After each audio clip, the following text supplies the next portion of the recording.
Okay, let's get started. So again, thank you for attending today's webinar on sperm donor screening and testing.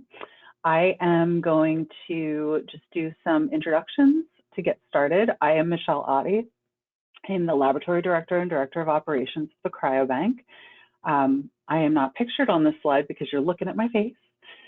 We also will have Christy Burke, who is our Assistant Director of Client Services. She will be on for the Q&A session at the end to help answer any of your questions. And our moderator for the questions will be Morgan Barker, who is our Senior Marketing Manager. So to get started, I like to always just review the goals for the webinar, just to keep everybody accountable and keep us on track. First, I'm going to do an overview of the donor screening process, and then I'm going to present the infectious and genetic disease testing and screening information to you. I'll do an overview of the ongoing testing and screening that we do for all of our donors, and then we'll have a Q&A session where we can address any of your specific questions. Before I jump into the content, let's just do a little poll. How familiar are you with the donor screening process? You can go ahead and answer that poll on your computer screen or your mobile screen. The poll is open now. Just to give me an idea of where everybody is and make sure that I'm giving enough information. Okay.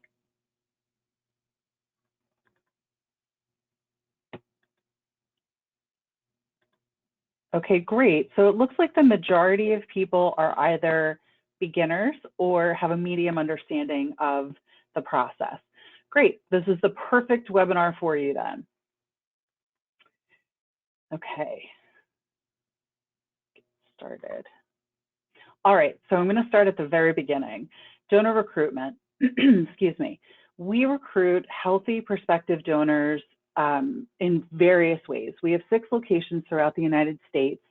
So we're recruiting in different markets. So we are looking for healthy men 18 to 39 years old. We do recruiting through online ads, print ads. We do some radio. We do some in-person events at some of our locations. And we're constantly working to recruit more and more and more donors to build our donor pool. And the majority of the donors in our program right now are actually 21 to 29 years old. So 65% of them are in that age range. And then we do go as young as 18 and up to 39, but those numbers are smaller. About 20% of our current donors are actually married and or have their own children. So that's just sort of a picture of who we're getting into the program. We are always looking and working to diversify the donor pool. So we're right now really focused on bringing in donors of color, non-Caucasian donors, to really meet the need for the requests that we're getting from all of our recipients. That said, we're constantly recruiting all ethnicities to just build the donor pool in general.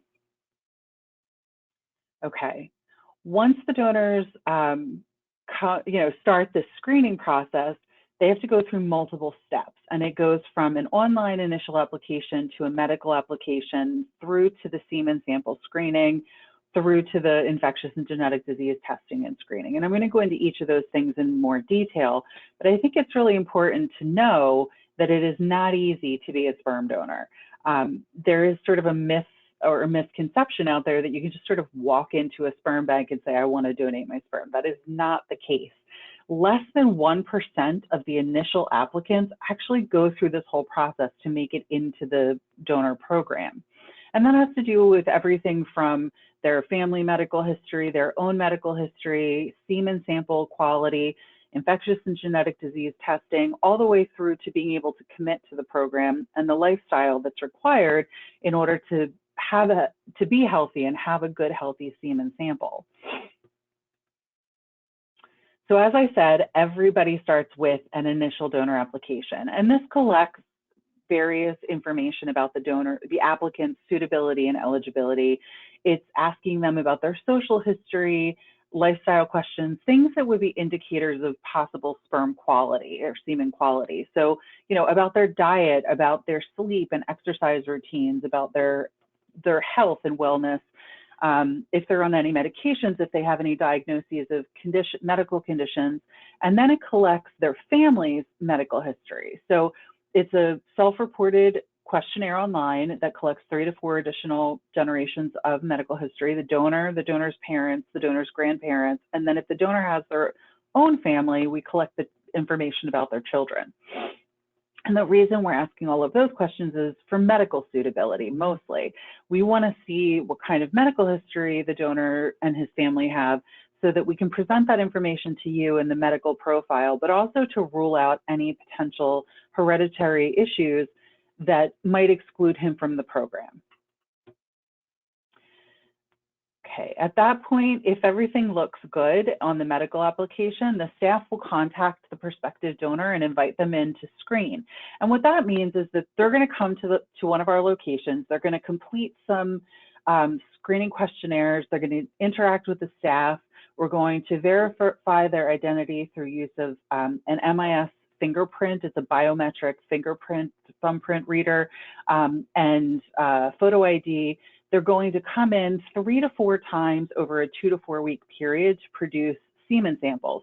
And excuse me, we need to do that for several reasons. One, we want to make sure that they have a healthy, fresh sample evaluation. And as important as the fresh evaluation is, we then need to ensure that we can process it and that it's going to survive that freeze-thaw process. So we're looking for that. We're looking for consistency in the ability to produce a healthy semen sample that will survive the freeze-thaw. And also just to ensure that they understand the number of abstinence hours that are going to help them to have an optimal sample, meaning the highest count and best motility for the cells that are present in the sample. And this is just an example of a motility slide. I think it's playing for you now. So this is just an example. It's a video we took through the microscope eyepiece with an iPhone, actually, just to show you what a normal semen sample would look like. This one will have a pretty robust count and the motility looks good. The staff will do those evaluations, as I said, on 3 to 4 samples collected over 2 to 4 weeks. Okay. Then if the semen samples look good and that initial packet of information looks good, a whole package is put together and it's sent to a donor review committee. And on that donor review committee are me as the lab director, our medical director, who is a board certified pediatric clinical geneticist, our labs manager, our genetic counselor, and the directors of client services. And the reason we want to get all of these opinions is excuse me, to ensure that this is a really good, suitable candidate for the program. So even at this step, they're still not officially in the donor program. You know, myself and the labs manager, we're really looking for the salability of the donor's specimen quality. You know, our experience in the lab is helping us to understand what their samples are going to look like and how they're going to look going forward. We're getting input from the medical director and the genetic counselors to medical suitability. I'm really looking at eligibility.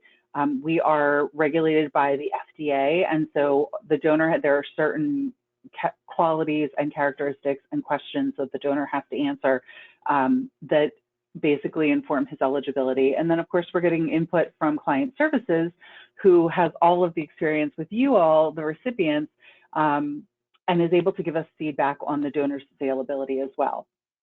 So if everything looks good and we all agree that this is a good candidate for the program, that's when we're looking, you know, to move forward in the process.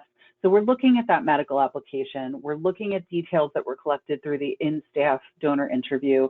This is a period where, I'm sorry, not a period. It's an interview in person with a staff member at the location where the donor donates, and they're confirming and reaffirming all of the information that the donors enter on their medical application. They're talking to them about the program. We're looking at the semen sample data. We're looking at internal use only photos.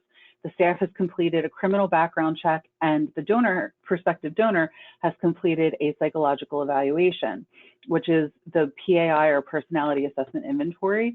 This is a tool used by mental health professionals to assess psychopathologies. So if something were identified, the donor would then be excluded from the program. So the donor review committee, we're looking at this whole package. We're looking at the donor's suitability for the program. And if everything looks good, that's when we're going to move to the next step, which is the actual physical exam and all of the disease testing and screening. So the prospective donors are scheduled with a physician or a nurse practitioner or medical practitioner that is contracted with the cryobank. And they're going to complete a comprehensive initial physical. And this is looking for some of those FDA eligibility criteria, looking for any indicators of disease, whether it be infectious or hereditary. And it does include everything that you would imagine a physical exam includes. That is completed on the same day that the donor has a blood draw and produces a urine sample for us. And we're doing above and beyond the FDA's required testing. There are a very specific panel of diseases that are required by the FDA to prevent the spread of infectious disease, and we do those, and then we do some above and beyond. This list here on the slide is all of the serological, so this is antibody testing or antigen testing that is done on the prospective donor samples, and it's HIV, hepatitis, cytomegalovirus antibody, syphilis, HTLV1 and 2, and then in addition to that, we're also doing some of the required DNA testing. So this is polymerase chain reaction or nucleic acid testing of HIV1, HTLV, HCV. We do chlamydia and gonorrhea screening. We actually at Fairfax are the only bank to do this. We do a cytomegalovirus PCR test on the actual semen to ensure that there is no virus present. And then we also do herpes simplex 1 and 2, and we are the only sperm bank to do testing for the human papillomavirus, HPV. Many of you are probably aware, HPV strains 16 and 18 are known causative factors in cervical cancers. So we're doing that testing on the semen to ensure that there is no HPV 16 or 18 in the semen prior to you purchasing it, which is a great added benefit for you. Along with all of that, I did want to address COVID screening and testing because we are still in the midst of this pandemic. It has been going on for over a year, and it is relevant to what we're talking about today. So I just wanted to give you some information. This has come up a lot in questions from some of our recipients and prospective recipients. So clearly the COVID pandemic has been difficult for everyone, and we have monitored this from day one in order to be able to continue providing you with safe samples to use. And we have been following the FDA and the American Society of Reproductive Medicine, ASRM. We're following all of their screening recommendations.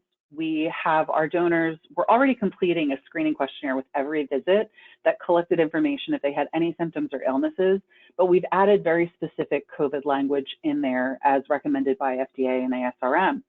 And basically, if we have a prospective donor or a donor let us know that they had an exposure or have some symptoms, they're deferred from donation. Most of the time, if somebody has symptoms, they know to call us and they don't come in or they reschedule.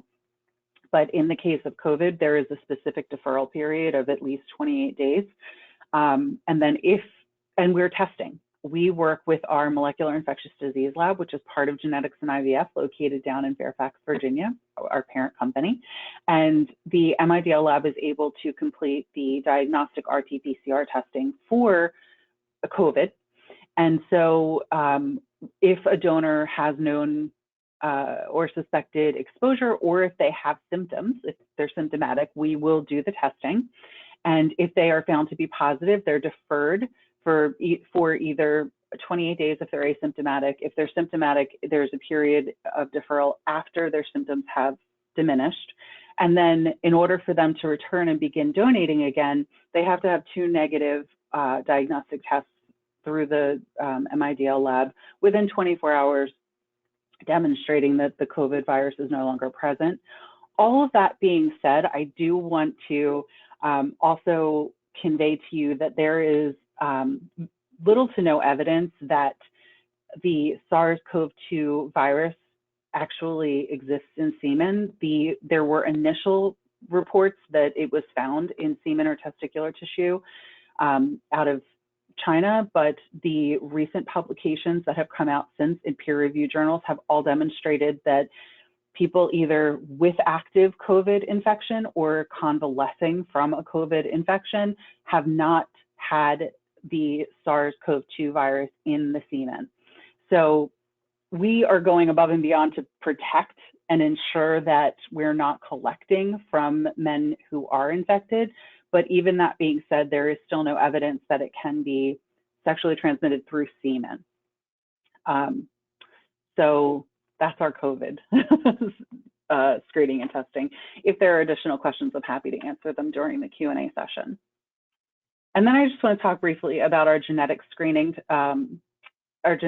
protocols. All of our donors are going to have a chromosome analysis. This is a karyotype. It is looking at the integrity of the actual chromosomes to ensure that they are intact and healthy and in good shape. We do cystic fibrosis on all of the donors. We do hemoglobin electrophoresis. This is a test that looks for, beta thalassemias and alpha thalassemia. We also do spinal muscular atrophy, and we are currently doing an expanded carrier screening panel that includes over 283 diseases. We've been doing that since January of 2018. And what that means is several things. One, just as background, we are all carriers for something. We just don't know it. Every one of us has mutations or possible deletions in our genomes. And if you don't have a condition, it's probably a benign or a recessive issue that you have, but we all have something going on in our genetics. When you do a recessive carrier screen like this, you have about a 75% chance of being a carrier for one of these identified disorders or diseases. So you will see that there are carriers on our website. And what that means is that the donor has one mutated or mutation or deletion, one copy of an issue, right? And in genetics, you need to have, for recessive disorders, you need to have two copies of that issue, either a mutation or a deletion or something like that, in order to have an affected child. So this is really helpful if you yourself know that you're a carrier for a condition. So for example, if you know that you carry one specific mutation for cystic fibrosis, you're able to do a search on our donor search for donors who have been tested and are negative for that same mutation. So this is really helpful for anybody who is a known carrier. You can choose a donor that's a carrier as long as you're not a carrier for the same condition. If you have questions about this, I'm going to refer you to a fantastic webinar that our genetic counselor, Suzanne Seitz, did. It is available on our website, and it's all about the expanded carrier panel testing, as well as how to use that search function on our website. Okay, so at this point, we still haven't even gotten to the guy getting into the program. So at this point, we look at all of that information, the physical exam, all of the infectious disease testing, the genetic disease screening, all of his questionnaires, everything.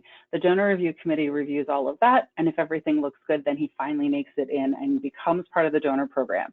None of those semen samples that were collected during the screening process are kept. They're all discarded because those were collected, if you recall, prior to the infectious disease testing. But at this point, he's getting what we call final approval, and he becomes part of our program, and he starts donating with us for once a week for about 6 months. Most of our guys are in a little bit longer. And the reason for that is that we want to collect enough samples to be able to provide samples to our recipients, to meet our family limit, and then allow for those who have reported families to have siblings. Okay, and again, 1 in 200 initial applicants makes it into the program. There is a ton of information that's collected. So at this point, we're about, let's say, 6 weeks into the process. We're going to start collecting those samples from the donor. and we're going to be collecting a lot of information. So we do educational verification. We're either verifying their transcripts or their diplomas. We are having them complete a personal profile, which if you've looked on the website, they are extensive and contain a ton of information for you. We are collecting childhood photos. We're having adult photos taken.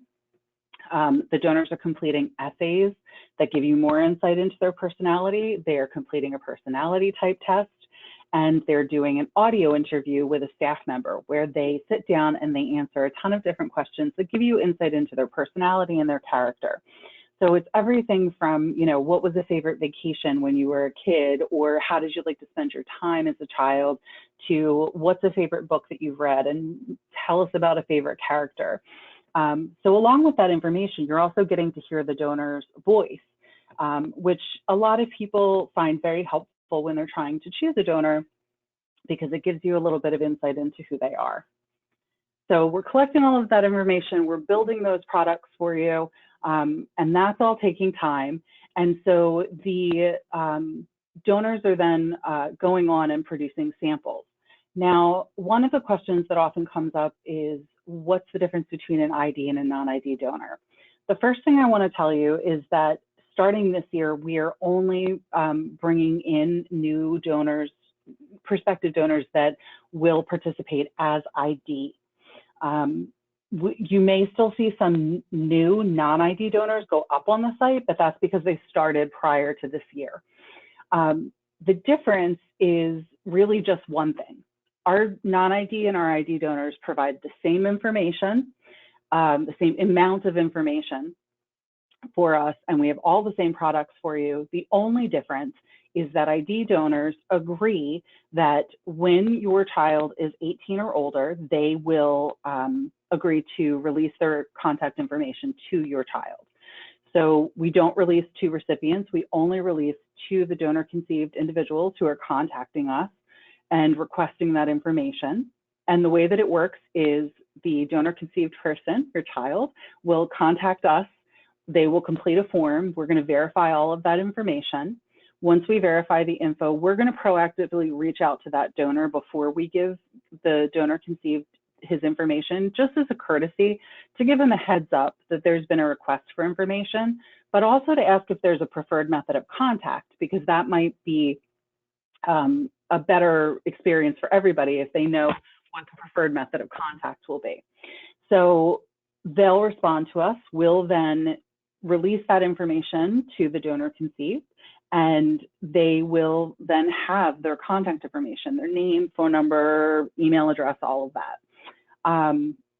And so that's the process. Now, a non-ID donor is a person who is participating in the program that does not want their information released. They're just not open to it at that point when they agreed to participate in the program. Now, we do have an exception, and I want to note this for all of you.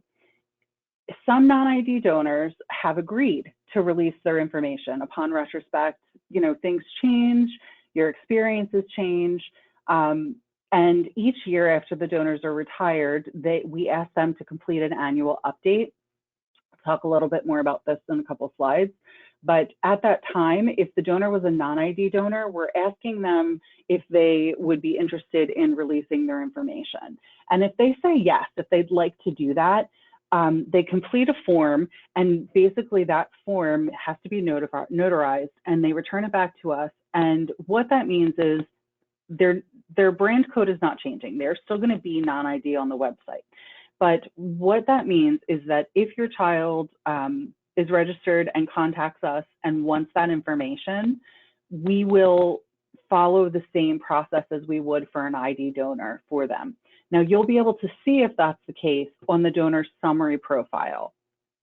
I will tell you that the majority of our retired non-ID donors are remaining non-ID. There have been a handful that have become open to that contact, and so they've completed the process and it is updated on their summary profile online.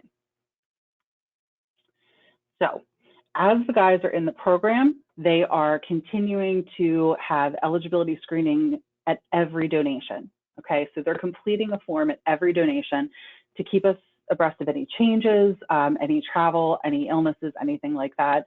They're updating their family information as they're in the program, and they are having that infectious disease testing at least every 90 days. And we're only required to do it every 180 days, but we do it every 90 days just to ensure that everything still looks good. In addition to that, once the donor is retired, they have to then come back for additional blood draws to clear inventory from quarantine. So as I mentioned to you, the donors are donating weekly. Every vial that's produced from a sperm donor has to remain in quarantine, not released for distribution, for a minimum of 180 days or 6 months. And that is an FDA requirement. It requires acceptable testing prior to the production of the sample and acceptable testing at least 180 days after the sample. And again, that's just protection for you all. So that's why when a donor starts, his samples are not available for probably about 7 months to get them up on the website, have the profiles and everything done, and the inventory is released to you. Now, when the donor retires, I mentioned to you that we contact them for an annual update. Right now, we're the only sperm bank that's proactively doing this. We reach out to our retired donors annually via email. They log into a secure website and they update their and their family's medical history, and also just any personal changes. Some examples we've had recently are some donors who've been married and had children, or somebody completed a degree. I saw one yesterday that the guy completed his graduate degree, so that's being updated. And all of that information is available on the donor summary profile online. If you go to the summary profile and scroll all the way down, there's an update section. You'll see everything from examples like I just gave you to updated family information of everything from, you know, a parent who develops high blood pressure to a parent or grandparent who passes away, as well as their cause of death. So all of that information's in there because, as you know, the medical profile collected at the beginning is a snapshot in time. And obviously we all have things that change over time with our medical histories, and that information is going to be relevant for your child. Okay. So that is the screening process and a little bit more. So next, let's just do the poll again. After hearing me talk about all of that, how well do you understand the donor screening process now?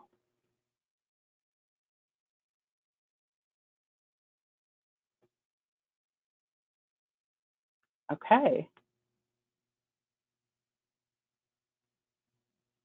Answers are coming in. This is great. I love to see this. Our numbers have basically shifted. Those who were beginners feel like they have a medium understanding, and those who had a medium understanding feel very familiar. So I'm glad that it was helpful for you. Before we jump into the Q&A, I went one too far, sorry.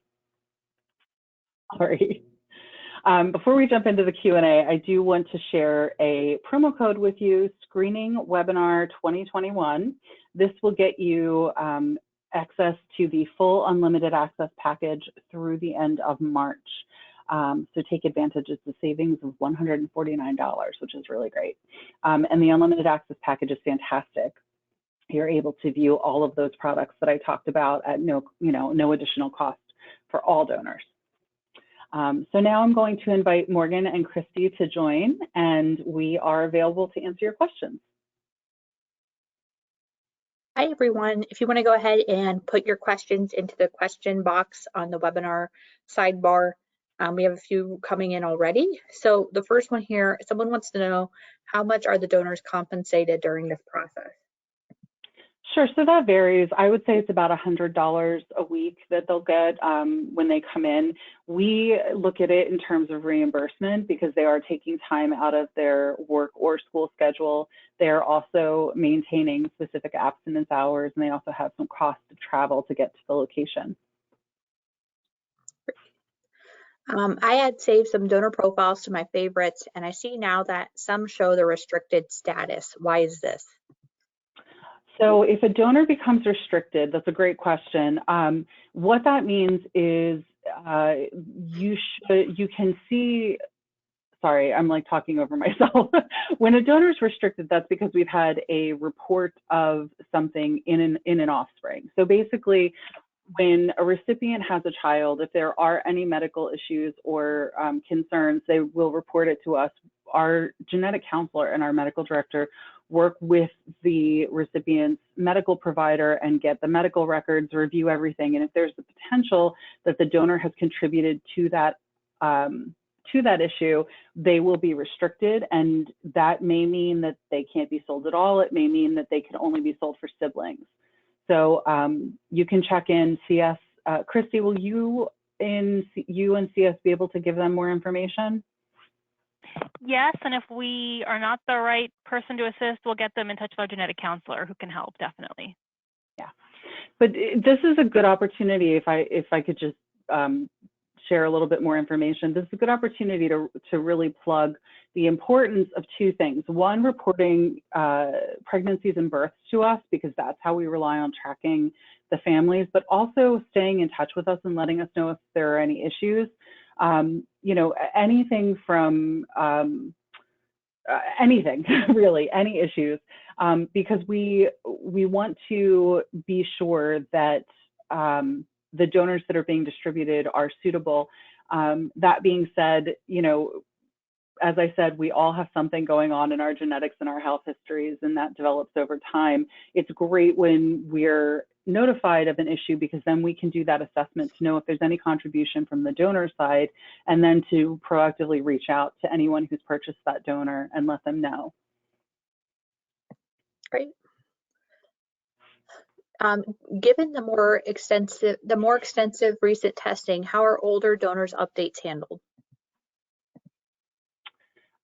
So we don't retroactively test. The donor testing that is done at the time that the donor's active in the program. So that information is not going to change. If the donor produced 10 years ago and happens to still be available, like we didn't sell out or he didn't reach a family limit, he'll have had the testing at that time, and all of that information is available online for you to view. The donors that have had the expanded carrier panel that'll be indicated on the genetic summary that is available to download online. So we don't retroactively test. That being said, if the donor has some additional medical information or testing and they report that to us in the annual update, that information is then reviewed by the medical director and the genetic counselor and would be updated on the summary profile. Another question here wants to know, why are you moving to ID donors only? Yeah, so that's a really good question. You know, as with any field, we've evolved over time, and basically what we have found in listening to our recipients and in observing which donors have sold, which haven't sold, and in listening importantly to those who are donor conceived, we've made the decision to move to ID only because that's where the industry, the field is moving, and that's where the demand has moved. That said, it is a very personal choice, and it is a very personal decision how the disclosure to your offspring occurs. You know, and so you have the choice of registering the child for the possibility of future contact if you use an ID donor. It is very personal and we respect that choice, but we feel very strongly that everybody should have the option to know that contact information, to know their origin story. Christy, here's one for you. To which frequency do you send samples to Canada? Great question. I don't know if I have numbers on specific frequency, but I can definitely let you know that we do ship there and we're able to ship there. We even have a Canadian website that you can actually view. There's a search with all our Canadian compliant donors. So when you're on the website, you'll see in the upper right-hand corner, there's actually a little drop-down menu there, and you'll see on the drop-down menu, CA English. You can click on that, and then you can view what we have available, and there's also information on ordering. There's phone numbers there as well for distributors that we work with. So I hope you guys can see I'm pulling up the website. Thank you, Michelle. Christy, if you go up a little bit too, you'll see the little like little caret up there. Yes, that's another way to wherever you are to find the website that best meets your needs depending on where you're shipping. Yeah, so you can go here and there are all of your options. Thank you. We're getting a couple of questions about pregnancy reporting and donor limits. Can you elaborate on how many confirmed pregnancies can be reported per donor per demographic location?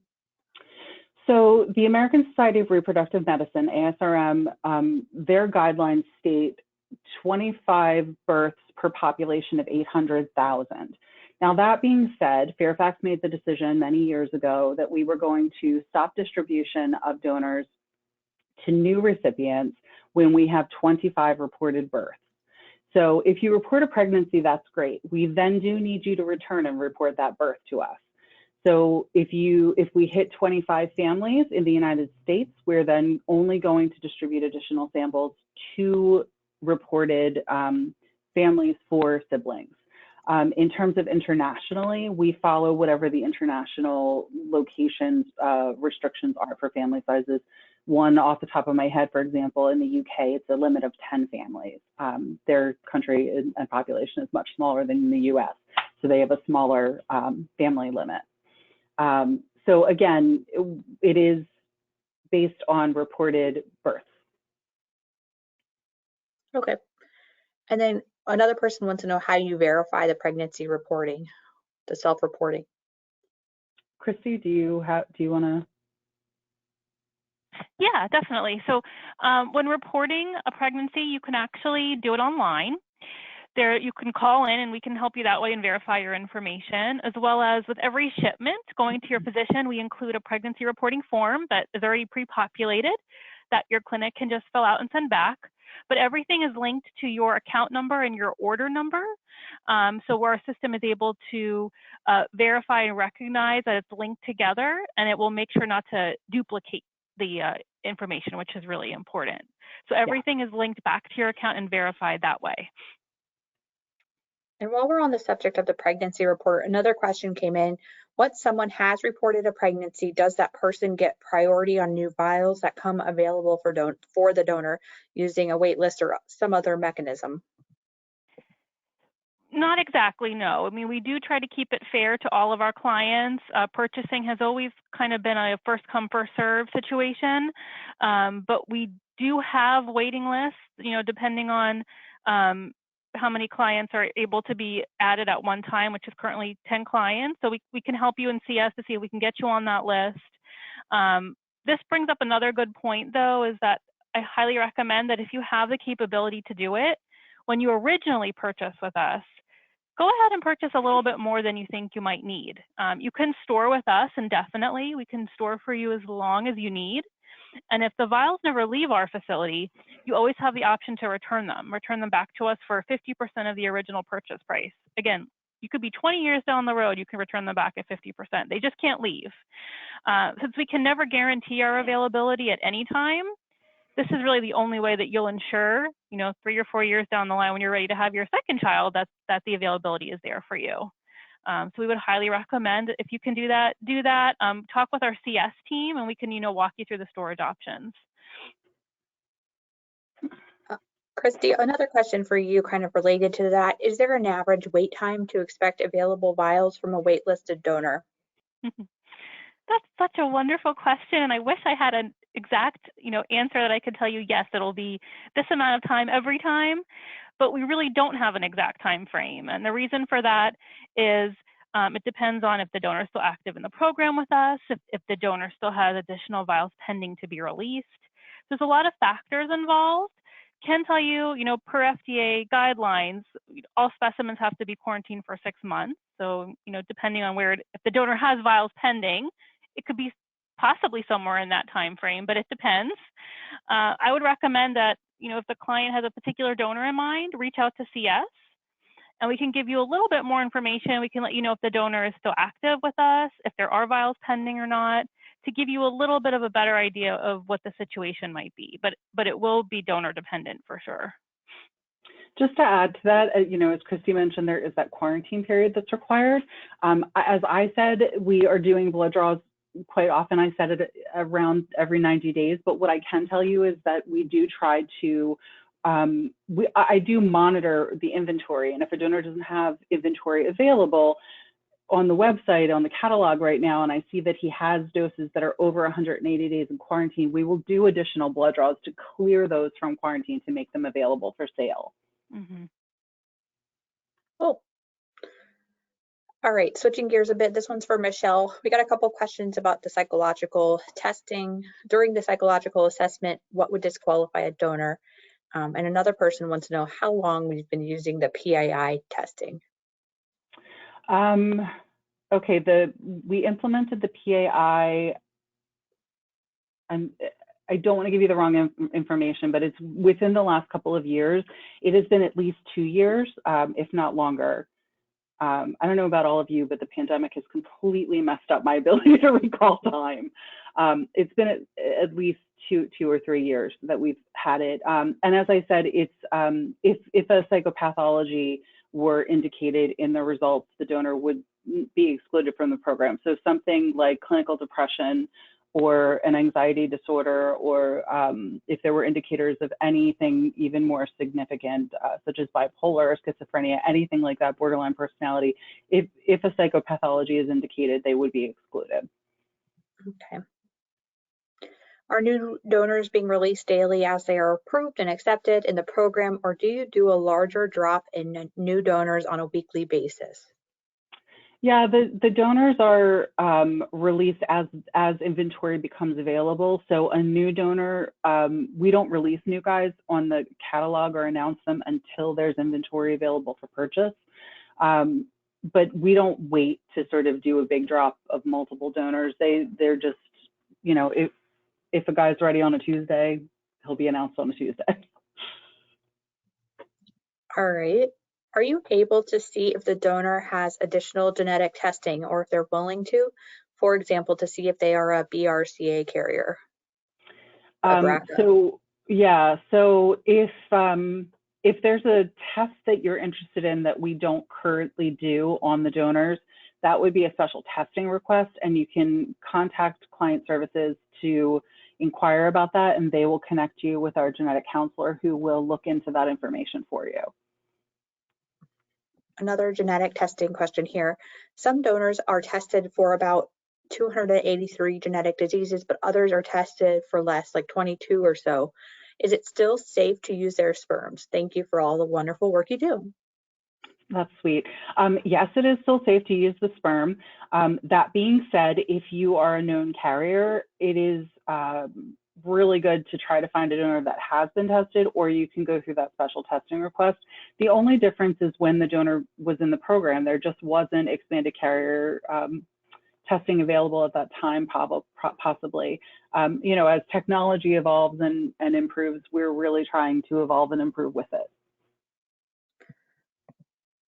All right, here's another question about the CMV. I'm CMV negative, and I saw that you test every visit for CMV. I also noticed the asterisk next to the testing method for it. Is one test more reliable to be used as a CMV positive donor? And if so, is that information available if we called? Yeah, so CMV can be a little complicated. So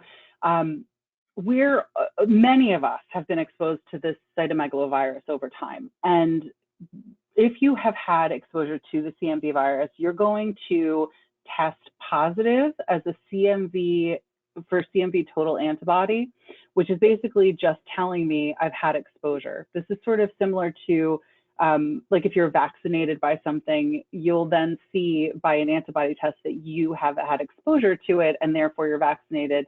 It's that antibody test, right? So there are two different things you can look at. You can look at what's called IgG, which is going to demonstrate a previous exposure, and you can look at something that's called IgM, which is another antibody test that basically is telling us that there's a current infection happening. So if somebody is CMV total antibody positive, that means that they are IgG positive, which means it was a past exposure, not that they're currently infectious, not that they're battling an infection now. So we also do that IgM testing now. If somebody is IgM positive, they are then deferred and any affected samples would be discarded. But what you're noting is the CMV NAT testing. That's that additional testing we do on semen.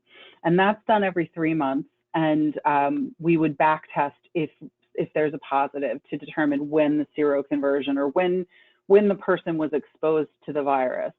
That is a similar methodology to the IgM, as I just mentioned. So if there's a positive result, samples would be discarded. We would back test to identify when the infection took place and discard any affected samples. So bottom line, if you have a question about about CMV, I'm going to recommend that you go with your medical provider's advice. That said, we do have a good infographic. We do have a lot of information, and our CS team can help you with that. Some physicians and medical providers feel very strongly that if you're IgG negative, if you're CMV negative, you should choose a CMV negative donor. Others don't feel that way because all of the donor sperm that you would be getting is virus free. I hope that made sense. All right, we just got a follow-up question to the person who asked about when the PAI testing began. She wants to know, so donors who have made donations more than 3 years ago, will they not have received the PAI? Correct. So psychological screening, PAI, was implemented. Christy, do you know that date off the top of your head? I don't off the top of my head, but I can find it for you pretty quickly. Yeah, I think I know where to look. Just give me a second. But you're correct. If the donors were in the program prior to the implementation of that testing, they will not have completed that. Again, Michelle, that started in 2017. Okay, so it's what year? Psychological evaluation. It started in 2017. Okay, thank you. That gives you a little bit of a better idea. Yeah. So 4 years? Something like that. Something like that. Prior to that, I do want to say, we made the decision to implement that, but that doesn't mean that we don't feel confident that our donors that were in the program prior to that testing were not suitable. We obviously felt that they were suitable. These guys are interacting with our staff on multiple occasions. Every donor sits down and has a formal donor interview prior to them being accepted into the program. We verify all of the information as I went through. We've been doing criminal background checks on these guys. So, we feel comfortable that they were suitable. I do understand why you're asking that, and obviously we do agree that the assessment, the PAI, is an important step because we did make the decision to implement that. But I don't want you to think that that means we don't feel that what we were doing before was suitable. We did. Christy, here's one for you. How many vials do you recommend to purchase for one conception? Great question. It varies. It's something you will want to discuss with your physician, but I will say on average, we see our clients purchasing between 1 and 2 vials per procedure, depending. It's a good place to start, but always good to run it by your doctor. And another one, Christy, here's about Canada again. Our Canadian distributor, Recruitment, is not doing a wait list. Is it possible to contact you to be on a wait list for a donor that is available on the Canadian Fairfax page? That's a great question. I don't want to give wrong information. I would say any concerns, please email our international team. That's global@fairfaxcryobank.com, and we can research it a bit further for you. Great. Michelle, if a donor has had COVID and they have waited a time for deferral, have they been allowed to submit new specimen sets? So if they have COVID, they have a positive diagnostic test and are symptomatic or not symptomatic, it doesn't matter, they're deferred. And then when they come back, they don't leave a sample on that first visit. We do the COVID test. They do a second COVID test. If they're both negative, then they can start coming back to leave samples. Is it possible to have more donors with adult pictures in the future, or is that only optional? I think what you're asking is, will we be getting more donors with adult photos? And the answer is yes. we have implemented the adult photo as a required part of the program, and we're having professional photos taken of all of the donors. So as new guys come up on the site, you'll be seeing that more of them have adult photos. It was an optional part of the process in the past, and often, especially non-ID donors, would not opt into that, just for privacy concerns. But that being said, when you purchase an adult photo, there is an agreement that you're signing that indicates that you're not going to share that publicly. Great.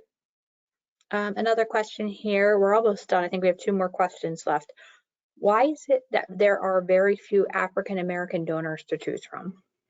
Yeah, oh, it's so hard. I wish we had more. I wish we had more diversity. And like I said in the beginning, we are really working to diversify our catalog. We have in the past couple of years, especially, and Morgan has done a great job with us in all of our recruiting, we've really worked to be inclusive and represent people of color, all different kinds of people in our recruiting ads. Historically, I've been with the company for 15 years. What I can tell you on the recruiting side is we simply do not get as many non-Caucasian applicants. I think, looking at our locations, we're really trying to take advantage of the diversity in some of our locations, and to recruit non-Caucasian donors, it has just been a challenge. I think there are some, I'm not going to speak to specifics, but I do think that there are some sort of societal or cultural concerns about sperm donation in different kinds of communities. So we're doing a lot of sort of education on the recruitment side as well. We provide a lot of information about what this means and how you could really help individuals and families be built. So we are reaching out. If you have some feedback or any information for us, I would be happy to take it. We're always looking to diversify our catalog. I will say the most requests that we've seen recently are for Latino and Black donors, which, we're always working to do that. And I do think specifically with some of our locations, we're getting many more Latino applicants, which is great. And in some of our locations, we're really working to increase the number of Black and African-American applicants as well.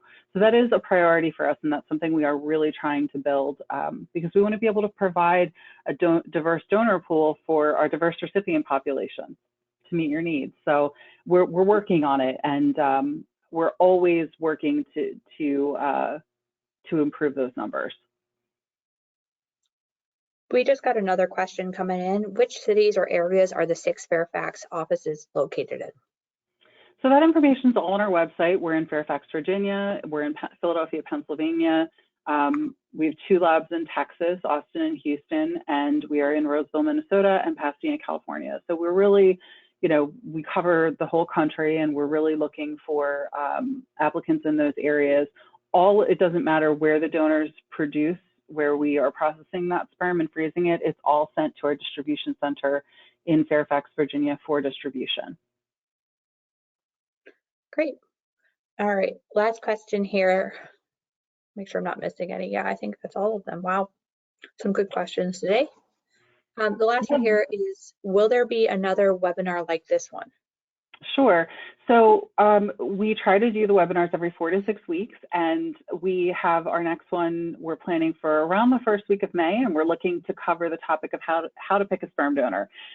Because if you've gone to the donor search, you see you're starting with over 350 guys to choose from. So it's a great educational webinar to help you sort of whittle down that list and find the right match for you.